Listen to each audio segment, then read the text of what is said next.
everyone. I wanted to do a short video. Um, Sometimes these videos are triggered by things that come up or discussions that I might have had on forums, but I feel like this one's kind of come to the top and needs to be discussed.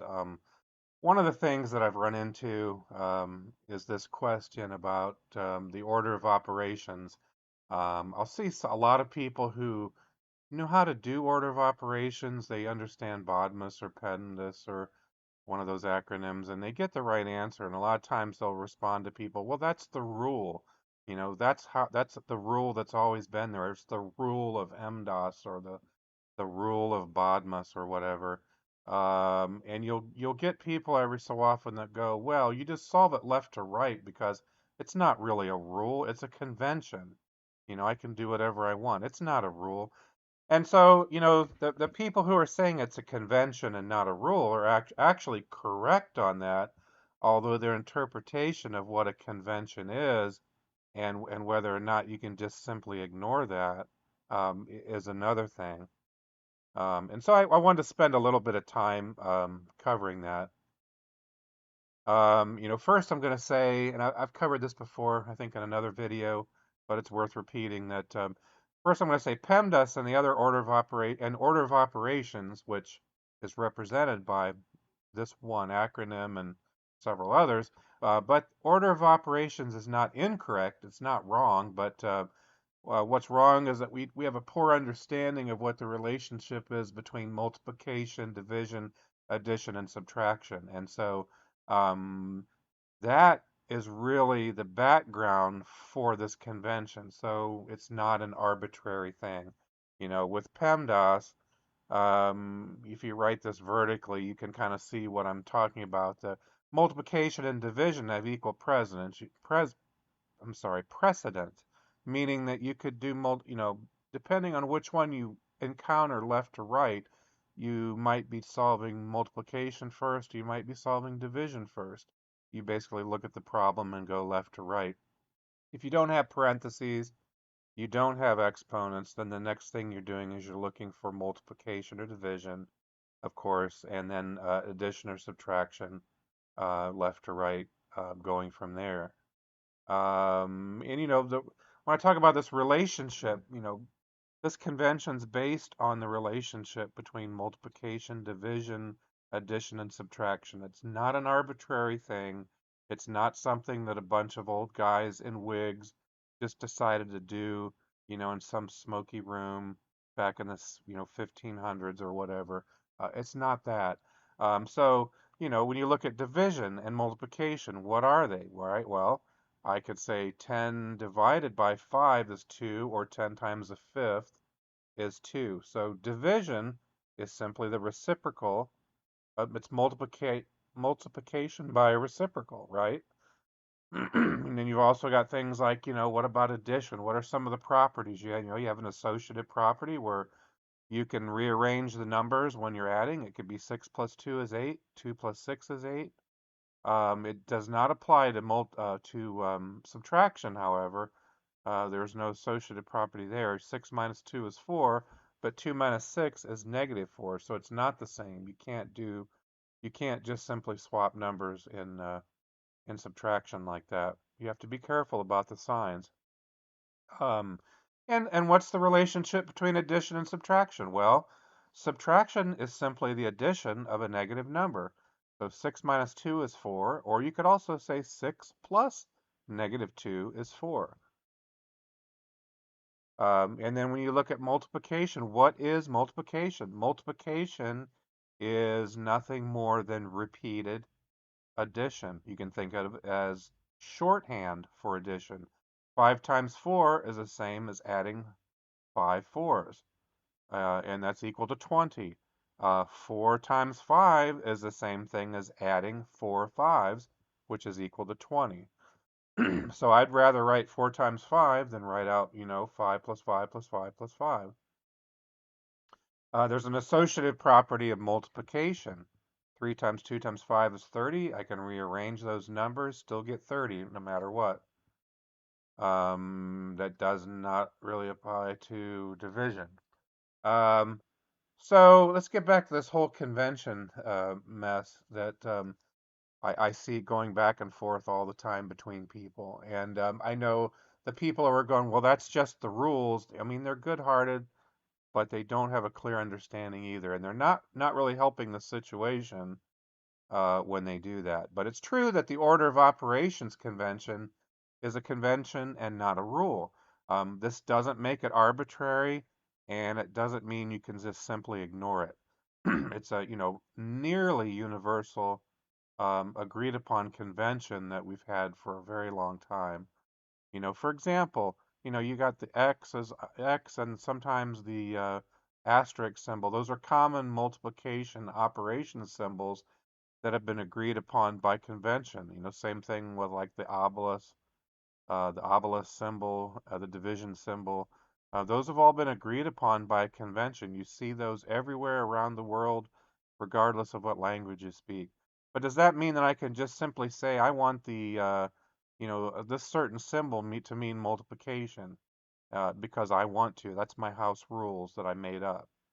Well, that doesn't make any sense. If everybody made up their own thing, if mathematics became creative writing, if mathematics became something like admiring paintings in a gallery, an art gallery where you've got, oh my goodness, I love this impressionist mathematician, or I love this realist mathematician, or this cubist mathematician, well, that'd be nonsense. You can't have all these different interpretations in mathematics. I mean, how would you ever get anything done? How would you build bridges or send rockets into space if everybody could just do their own mathematics? So has to be agreed upon conventions that everybody can follow, regardless if you speak English, French, German, Swahili, Russian, whatever. There has to be agreed upon conventions. So, a lot of people, what comes down to, a lot of people have a really poor understanding of what a convention means.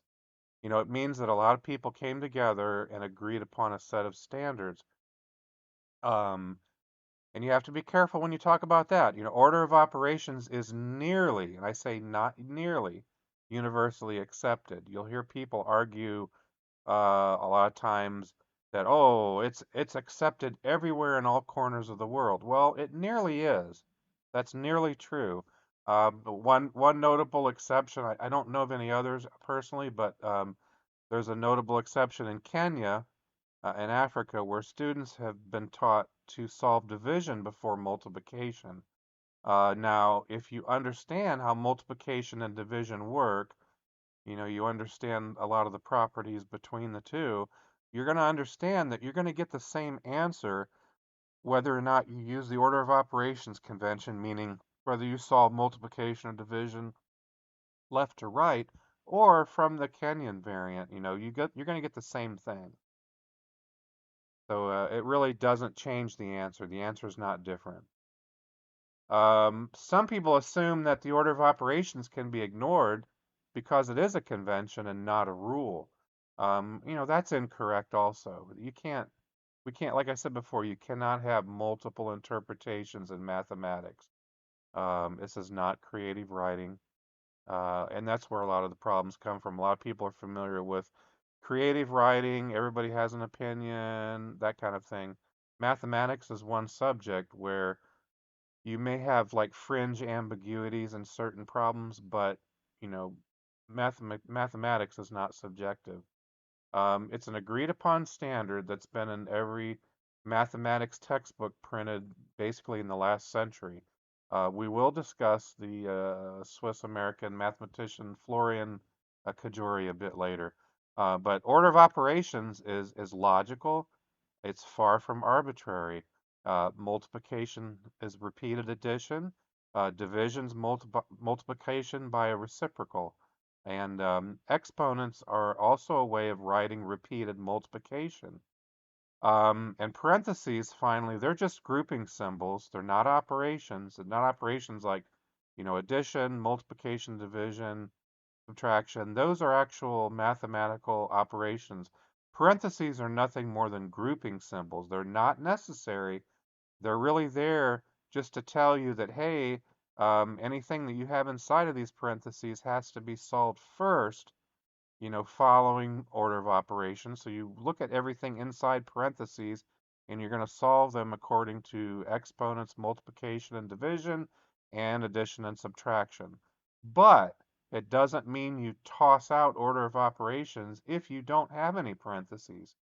That's a gigantic myth that some people have. They're just there to, they basically modify the order of operations, but they're not necessary. You still are going to follow exponents, multiplication, division, addition, and subtraction, even if you do not have parentheses, or in some cases, people will refer to parentheses as brackets.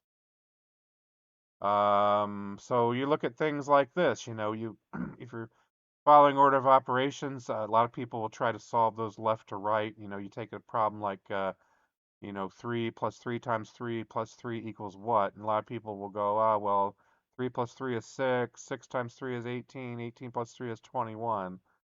Say if you were solving a money problem, you might have $21 as an answer. That's not right. That's wrong. But people will say, hey, order of operations is a convention. I can do what I want. I can go left to right. When the actual answer is you got to do multiplication first. Multiplication always has highest priority. You can even convert that 3 times 3 into 3 plus 3 plus 3, which I did here, and you're going to get 15. So either way of you can convert the multiplication to addition, or you can just do straight up order of operations. You're going to get the same answer. And in this case, I just did the multiplication first. On the second line, I said, hey, let's just do the multiplication first. Let's move it over. It's the identical problem. You still get 15. And just a refresher here. When I talk about order of operations, number one, you're looking at parentheses or brackets, depending on where you live. Number two, exponents, which are sometimes called indices or orders. Number three, it's multiplication and division, left to right, whichever one you see first. Then you have addition and subtraction that you would solve left to right. If there are no parentheses or exponents, once again, you start with multiplication or division solving left to right. And again, lastly, addition and subtraction left to right. So yeah, if you're following order of operations, the number one thing we've got here would be multiplication, right? There's no division, no exponents, no parentheses. So you do 3 times 3 is 9, then you do your addition, then you get 15. Pretty simple. So what I'm going to say is you do not want to make that logical mistake of, posting a link to a video about the ambiguities in some problems, or, oh, you've got some video where it says, die, PEMDAS, die, and so on. People will do that kind of thing going, look, PEMDAS is wrong, order of operations is wrong, this video says PEMDAS is a joke. Well, yeah, there are a lot of problems in PEMDAS and people's misunderstandings. There are ambiguities and there are issues with people who misunderstand a 6-letter acronym and they assume that's a 6-letter checklist when those acronyms are only describing a 4-step order of operations convention. People will look at them as a checklist and they think BODMAS says, oh, division is always before multiplication, or PEMDAS people will say, oh, multiplication must always be before division because of the order of 6 letters. So yeah, those acronyms are kind of bad. I hate them personally because people misinterpret them.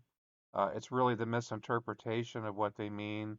It's not necessarily the acronym itself, but you know, those issues do not negate the order of operations. That's where people take a stretch and they just automatically think, well, that just throws out the whole thing. I can do what I want. I've made a couple other videos about the problems of PEMDAS, and those issues, like I said, have nothing to do with trashing the order of operations convention. So we got to get that clear. There's the false belief that many have is that the order of operations convention is some rigid, arbitrary convention made up centuries ago that has no basis in common sense. And some people think that, in the same way we could have, you've seen number lines, right? Everybody's seen number lines in school. You've got all the positive numbers to the right, all the negative numbers off to the left, and you got zero in the middle. Some people think that in the way we could have placed, why not place all the negative numbers to the right of zero on a number line, and we could have put all the positive numbers to the left on the number line. So people think, well, if order of operations is a convention like a number line, well, we just could have reversed it and made it something else. But what people fail to realize is that the order of operations convention is grounded in real mathematics. There were some arguments back in textbooks, up to maybe close to 100 years ago over the hierarchy of multiplication and division. There wasn't a lot of them, but there were a few books like that. But that all disappeared in the early 20th century. One example would be Florian Cajori, who was a Swiss American mathematician, and he was an author of a book called A History of Mathematical Notations. I think it was 1928-29. He wrote the following. He said, if an arithmetical or algebraic term contains division and multiplication, there is at present no agreement as to which sign shall be used first. That was from volume 1, page 274. But that uncertainty has not been present since that time. So we're talking nearly 100 years. So really everybody that's been in school since then, the textbooks are really clear that, you just do multiplication and division as you encounter them. And there are other books at that time that mention that. So, yeah, as I already stated, multiplication is repeated addition. This is the whole basis for the convention. Its multiplication is repeated addition, division is multiplying by a reciprocal, exponents are repeated multiplication, parentheses are grouping symbols that tell us to resolve operations inside of them before solving those outside of any parentheses. So again, it's a convention, but it's a nearly universally agreed convention. If you're doing mathematics, it's something that you need to follow, or you will get the wrong answer. So, we need to distinguish between what a rule is, what a convention is, but understand that conventions just don't mean that you still get to do whatever you want. There's a basis for it. There's a logical basis for it. It's not arbitrary. Um, so yeah, well, I needed to try to clear that up a little bit as best I could. Again, everyone, the Math Puzzle Crash Course channel is on YouTube. We also have a little Facebook page. So if there's anything that you find useful, please feel free to like, subscribe. Please feel free to share this information. If you're discussing some of these topics with someone and you go, hey, I remember this video that I saw where this strange guy talked about, this convention. Feel free to share it. It helps me out a lot when you do that. So again, I hope this video has been helpful. I hope you found some value in it. And if you stuck with it this long, I thank you for your time. Have a good day.